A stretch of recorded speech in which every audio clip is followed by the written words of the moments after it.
Welcome. This is part two of a series of sessions that I intend to do on this particular topic. We in the prior session we talked about several issues and several items. My intention today is to build on the conversation from part one. So if you are listening to this for the first time, I think it's important to familiarize yourself with the content. My recommendation will be for you to listen to part one, as it will all make sense. I will be building on part one in this session. I have also included a link. The link is an article produced in The Guardian, and I have used that article as a foundation for this conversation because I found the article to contain very informative insights, which both men and women can learn from.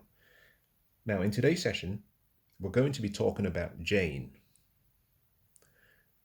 Jane is the second femcel identified in the article from The Guardian. Jane is 49 years old, and let me start off by just reading through the sections in the article. Certainly, this fair use. It says Jane, 49, has been single for 8 years and celibate for 5. Although she would love to have a sex life, she is not prepared to compromise her principles by seeking a casual relationship with someone she has just met online. In quote, I do not want to invite someone I do not know into my house, as you never know the risks, quote unquote. She was once followed home by a man after their date. She says, I saw his car behind me, and he said he was curious about where I lived. It made me extremely uncomfortable. In addition to the safety concerns, Jane says apps make it hard to find the type of connection that she is looking for. While this is also true for men, she believes they tend to be more comfortable with the fast food, casual sex nature of online dating. Dishonesty is a common theme. She says it is impossible to build trust with a man who lies online. In quote, pictures will be 10 years old or not an accurate representation of the person, she says. In quote, I look for men who take care of themselves physically, who are emotionally available, open, and honest. You can see that on a profile. Close quote. Now, since giving up on apps, Jane has stayed active through a walking group and has tried many other activities in the past few years. In quote, I meet a lot of great women, but I never meet single men at classes or events. It is hard to meet men who share your interests. Close quote. Now, I'm going to use that as the basis for today's session. I like to draw your attention to a number of interesting observations that I made. Let's start with the first.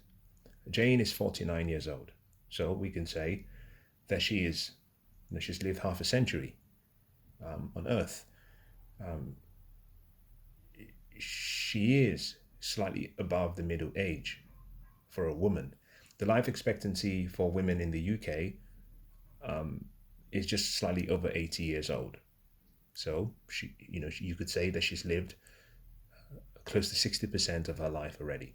So she's not a young woman. For someone who is just approaching 50,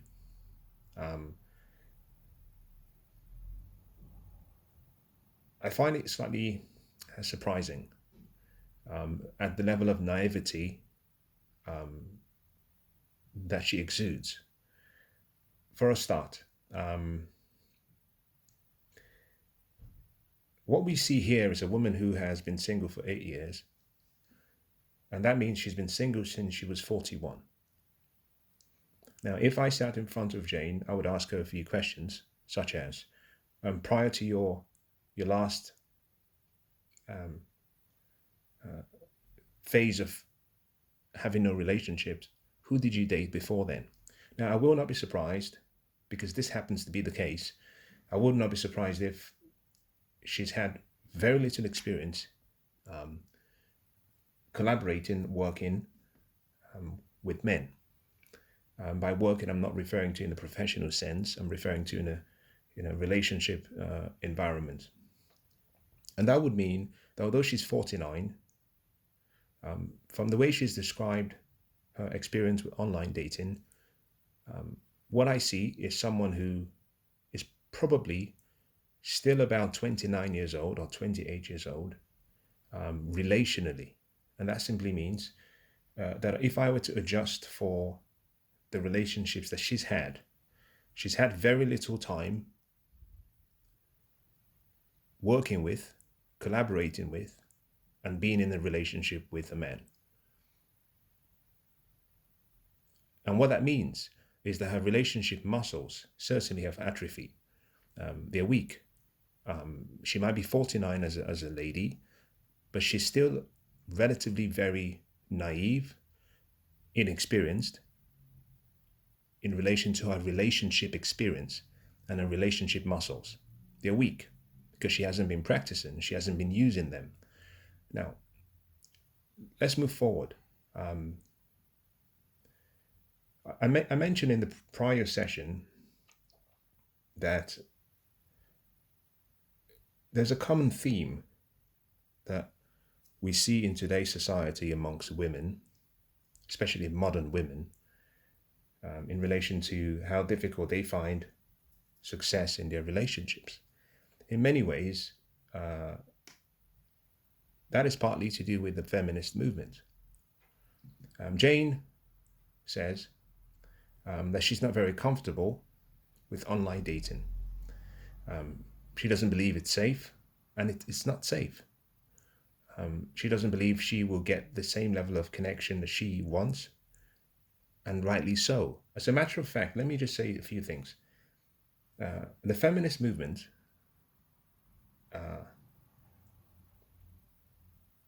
post-1970s were of the view that men were acting like pigs, which at the time was a plausible accusation to make. They were of the view that men were not living up to the moral expectations the society expected of them. A position that I will not argue against. They were of the view that men were behaving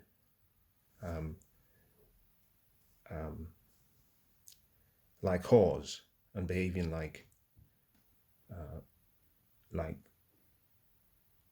in a terrible fashion. A statement for which one could make a plausible case. What was stunning about the feminist movement is the recommendations they came up with for women. Their recommendation was, we're equal to you, and whatever you can do, we can do also. So all of the values that women, traditional values that women once used to have, were thrown out of the door, out of the window. And the idea was that the woman was encouraged to pursue, sexual liberation. You were free to do whatever you wanted, when you wanted, and with whomever you wanted. If a man could do the same thing, you could do the same thing. In my opinion, I have no issues with the choices people make. But the unintended consequences of such an ideology made without thought and without consideration, is what we find today. So, the online dating apps that she criticizes is a product of the democratization of the sexual marketplace. We knew men were behaving like whores. However, it takes two to tango. And back in the day, if a man wanted to behave like a whore, he had to go to a whorehouse. If he was married and he wanted to still behave in a manner that was not befitting for a married man, he had to go to a prostitute. But it was contained. As part of the feminist movement, there was a price prior to the feminist pre-1970s. There was a price a man had to pay for such a behavior. One was a social price and the other was a financial price. The post-1970s feminist movement decided that all women ought to be sexually liberated. What that meant was it became like a commodity. Sex became commoditized, and it was a race to the bottom. So previously, when men could only pay no less than, let's say, £150 for a sexual encounter with a prostitute, what we found was not only did we start to see the proliferation of so many forms of escort services, but we also saw social dating sites of all types. Today we have Tinder and Bumble and the likes, and all you do today is swipe left or swipe right. As a matter of fact, it's quite sad because in today's society, in the sexual marketplace, people, I guess, based on the expectations that have been set by women, men expect sex before dates. Now, women may not understand, especially women who are still traditional in their value system, may not understand how terrible this is. I mentioned towards the end of the previous session, and let me state that before I move forward, because I think it's fundamentally important. Now, what I'm going to say next, although it's not necessarily the most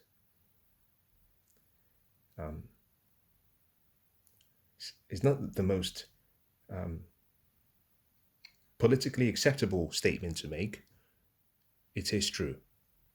And if you can put your emotions aside, especially women, I think there's something you can learn from the next few minutes. I say this because I'm saying it from a place of wanting to help, as opposed to wanting to crucify the victim, whoever the victim may be.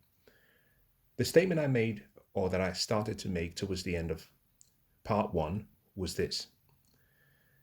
Ladies who are 33 and above, in my opinion, this is a personal opinion, is based on anecdotal experience, but it's also based on multiple anecdotal experiences of other people. As a matter of fact, you can test the statement I'm about to make by randomly asking men of a certain age group a simple question. And if you have a large enough group, you would find that the law of large numbers, will tell you whether what I've said is true or false. Here is the statement. If you're 33 years old and above, and if you're 32, I still consider you in the same category. As a matter of fact, women who are from 30 and above are in the same category, but it's much more pronounced from 32, 33 and above. But for women who fall within that age group, and this are women from 33 all the way up to about 49, you should not be using social media dating apps or sites if what you're looking for is relationships of significant characteristics, or if you're looking to get married, or if you're looking for a long-term partner or companion. You should not be using dating apps.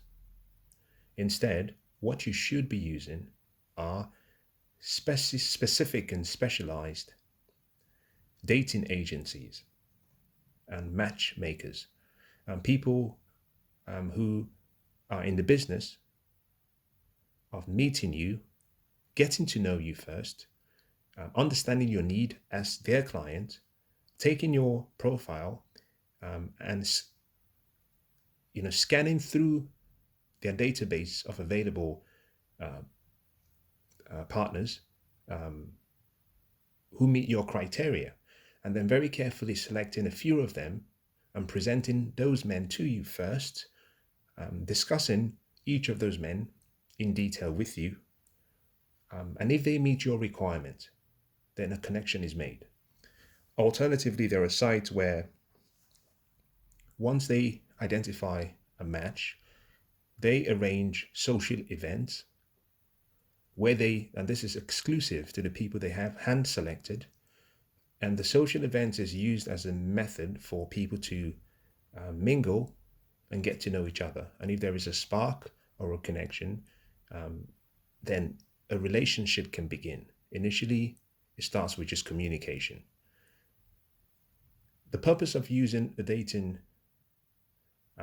coach, a matchmaker, a dating agency, is that it filters out all of the bad sports, all of the men who are not necessarily looking for the same thing you're looking for.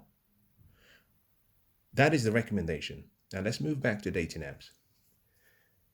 Amongst men who are, in my opinion, say 35 and above, between 35 and all the way up to about 50, whenever we meet a woman, we classify women into two groups. This is done sometimes subconsciously. You meet someone and very quickly you put them into two groups. Now this happens sometimes even before you've started any interaction. This could be simply by looking at the person, reading the person's energy or the spirit. And the groups we classify women under are wives, or potential partners, long-term commitments, and the second is what we call fun ladies, or forgive me for using the word, fuck ladies. Almost every man within that age group does that. We either consider you as of the type visually, initially, and by your mannerism that we can take home to our mothers and our fathers and introduce them to you. And the others are simply the caliber of women who we just want to play with or have fun with. And sometimes that is created by the way you carry yourself and the way you present yourself. So for example, a woman who dresses very, very scantily, to a man, the first thing that comes to his mind is sex. Or a woman who has too many tattoos or too many piercings, or certain specific features, you create or you trigger in the man's imagination a fantasy. And that is all he sees. Now, that's not to say or not to suggest that you can't have women who fall under both categories. No, obviously, you can. But the ladies we consider as wives, long-term partners, or people we would love to commit to, or people we can see ourselves with, have certain physical attributes, a disposition in terms of maybe femininity, the way they carry themselves. And when we're introduced to them, we look at things such as the way they speak, how soft they are, the tone of their voice, how gentle, how they carry themselves in grace, their temperament. We look at things such as their attitude, their beauty. And so we put them in a group. For the rest, we just call them fuck girls. Ladies who are 33 and above, who are on dating apps, especially those who really want a relationship. It's very easy for such women to come across as desperate for obvious reasons. 35 is the age at which you have high risk pregnancy. And so women who get to 33, suddenly they have a wake up call. And so there's an aura of desperation that men can perceive. What that creates is the opportunity to use the woman. And unfortunately, because of your age provides the men with a very, very powerful and believable justification for them to leave you. That justification is simply they meet you and they start dating you. If these men want families, then the first thing that comes to mind is you're already close to high risk pregnancy. So if they dated you for 1 year and you're 33, now you're 34, they can justifiably say, listen, I have to end this interaction. And they can tell you that the reason is because they want a family and they cannot take the risk. Some men would even go as far as saying, well, in order for me to proceed, I'd like to, I can't take the risk, without you doing a fertility test, because that's the only way that I'll be certain that I can at least have one child from you. Now, most men of a certain socioeconomic status would want at least 2 kids, which means even if you had the kids back to back, your first child would only come at roughly 36, depending on how long it takes for you to conceive. And then the second child would be beyond 36, which is well into the high risk pregnancy period and phase. And for that reason, men are turned off. But let's be honest, the men who go on social media sites and social dating sites are not necessarily there looking for wives. They go there because it's a democratized sexual marketplace for which sometimes the cost of a sexual encounter is less than 99p, 99 pence. Now you ask, how is that possible? Well, you swipe left and you swipe right, and if there is a match, you start communicating. And in today's day and age where we have Disney Plus and Netflix, you can build a rapport whereby the person comes over to your house and that's the first interaction you've had. As a matter of fact, sometimes it might be you go out for a walk and suddenly you're already sexually active, even before you've been taken out for a date, even before you've been courted. So in many ways, when the feminist movements and the feminists back in the 1960s said that men were behaving like whores and sluts, they were right. The difference is men back then, there were a few group of people, men, who behaved that way. In the majority, most men were good. In today's society, it's so easy, with a handheld device, you can have an account. So you can have so many married men on social media sites, so many men in relationships have profiles. When they travel on business, they have their apps and they have their apps closed or deactivated. They travel out of sight or they travel out of maybe their home environment and they activate their apps and they swipe left and they swipe right and they start to meet with people for whom they know they have no intentions of a committed relationship.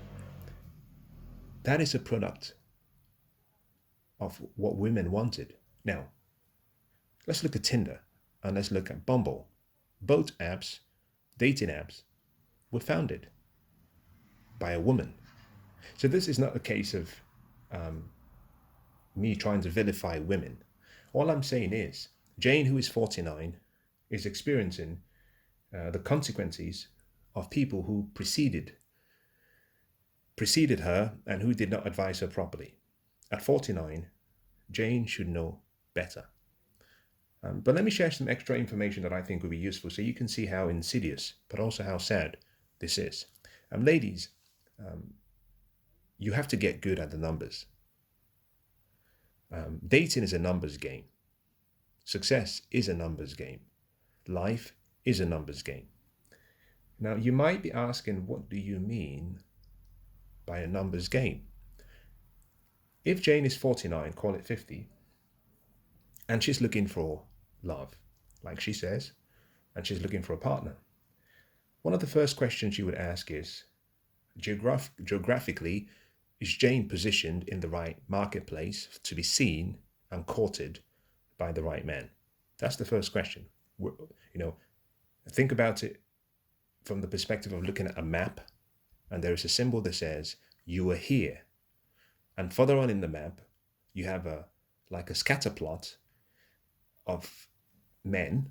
And so on that map, you can see where you are, how many men are around you proximity-wise, and where most of the men are. That's step one.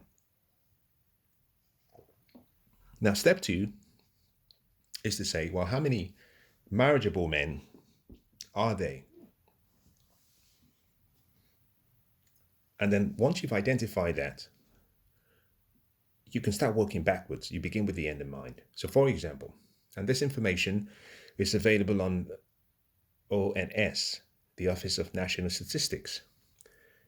In the UK in 2021, there are 33.37 million men. Now keep that number in mind because it will make sense as I proceed.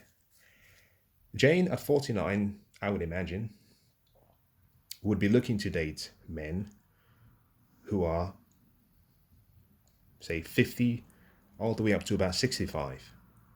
It's usually less likely that a younger man would want to date an older woman at 49 for obvious reasons. I don't have to go into the detail. But she would be looking for men between the age of 50 all the way up to about 65. And ideally, I would imagine she would want someone who is maybe still in their 50s. I looked at a number and I was quite curious just to understand, how the numbers work out. For men between the age of 50 and 65, they make up roughly 10% of all the men in the United Kingdom. That number is 6.45 million men between that age group. So just 10%, which means that 90% of all the men in the UK are not eligible for Jane.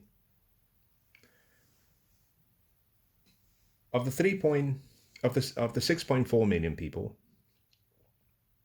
if we assume that 50% of those men are available and single, that takes the number down to 3.2 million men, which is 5% of all the men in the UK. If we adjust it for those men who want a woman who is 49 years old, because not all of those men necessarily want to date women who are 49. If the man is 50, he might be more interested in dating a woman who is 39 or 42. So if we adjust for preferences in relation to age, and we say maybe half of that number, half of the 3 million want women who are 49, just like Jane, that number drops. The available men drops down to 1.5 million men, which is roughly 2.5% of all the men in the United Kingdom. Now, if we adjust it for ethnic preferences, the UK, the Anglo-Saxon race is roughly about 85%. The white race, including the Anglo-Saxon, is roughly about 85% of the UK population. So if you adjust that 1.5 million, it drops down to roughly 1.275 million. If you adjust for basically just the Anglo-Saxon, excluding our European brothers and sisters and our brothers and sisters from the States or Australia, that number drops down to roughly 1 million, which is less than 1% of all the men in the UK.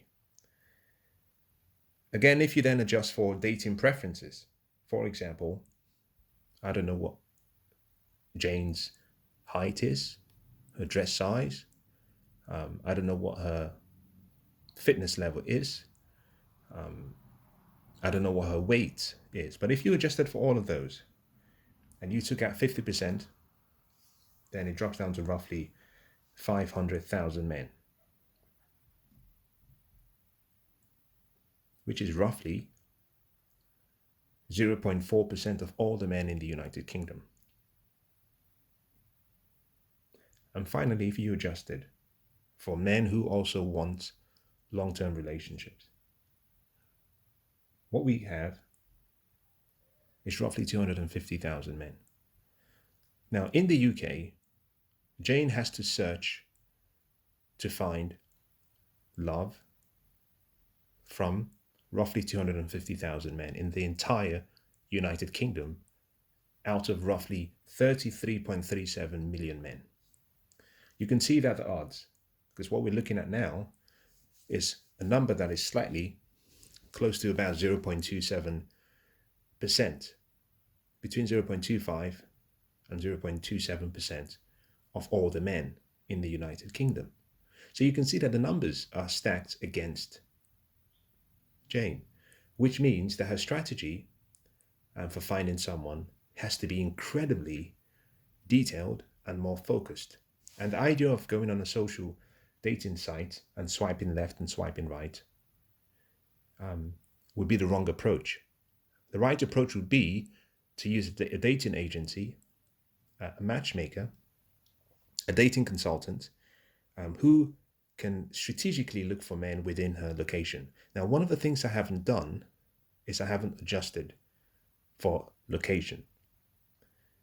She makes reference to the fact that the last date she went on, someone followed her back as she drove home, which makes me believe that she's not based in London. Now, I use London for a specific reason. London has a very diverse demographic. And if she's not based in London, the capital, with the highest population of men and women and population of singles, then there's a very high possibility that when you adjust for her location itself, taking into account the number of cities we have in the United Kingdom, you're looking at roughly, who knows, maybe for her location, maybe 10,000 men in the entire city that she's located. And she has to choose one of those men. And the man himself has to be willing to choose her as well. That makes it almost impossible for her to find a companion, except she's more deliberate, except she's working with a sense of urgency, and except she's willing to do things that she has not done before. Now, I say all of this to make a point. Further down in the article, it says that she says, in quote, "I look for men who take care of themselves physically, who are emotionally available, open, and honest." What Jane is looking for is what men look for in women. So in many ways, I have to say that she's going about the whole dating process in the wrong way. Now, she also says, since giving up on apps, which I think was the right thing to do, Jane has stayed active through a walking group. Men do not normally join walking groups, and men of that certain age, except they're in specific locations. But she also says, "I've met a lot of great women, but I never meet single men at classes or events. It's hard to meet someone who shares your interests." If Jane was sitting across from me, I would say, "Jane, you're going to have to expand and broaden your horizon. You're not going to meet a man who has the same interests as you.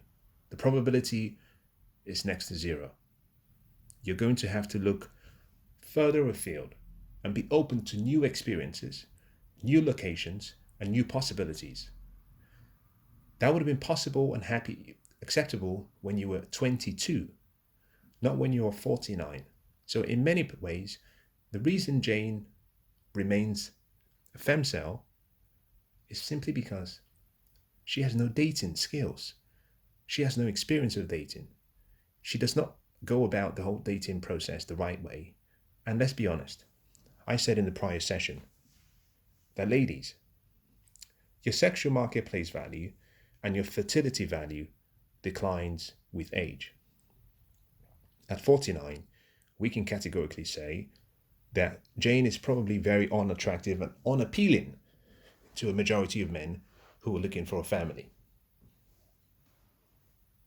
Now, economically, in terms of her economic intrinsic value, she is probably at the highest level. But men at that age are not necessarily looking for economic partners, because men of that age group are usually financially either independent or content. So on the sexual marketplace value, she does very poorly. In the fertility value, she does very poorly. In the economic intrinsic value, she may do well, but men do not value that. And that leaves her with number 4, which is her non-sexual marketplace value. That's all she has.